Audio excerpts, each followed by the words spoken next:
সাধারণ সে তো নেছে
তাজুল কমিশনের মোটরসাইকেল এইটি সন্ত্রাসীরা এই মোটরসাইকেল আইছে, আরো 5-6টা মোটরসাইকেল আইছে।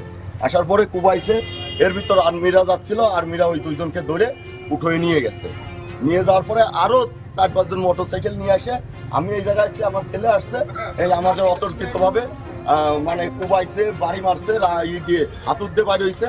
বলমারিতে সন্দেশ শাহ অফিস ঘরে হামলা করা হয়েছে। সন্দেশ শাহ আমাদের খুবই একজন ডায়াবেটিক লিডার, সে খুবই সাহসী নেতা, কয়েকবার জেল কাটছে। আজকে হাসিনা ক্ষমতা নেই, কিন্তু এরা কারা যে সন্দেশ শাহর মতো ত্যাগী নেতার অফিসে হামলা করে এবং তাদেরকে পারিবারিকভাবে নির্যাতন করে আহত করে হসপিটালে পাঠাচ্ছে। এটা তো আপনারা দেখে আসছেন। এটা তো আওয়ামী লীগের চাইতে ভয়ঙ্কর। এবং এরা যদি আমাদের দলের লোক হয়, তাহলে এদের বিরুদ্ধে আইনানুগ ব্যবস্থা নেওয়া উচিত এবং সাংগঠনিক ব্যবস্থা নেওয়া উচিত।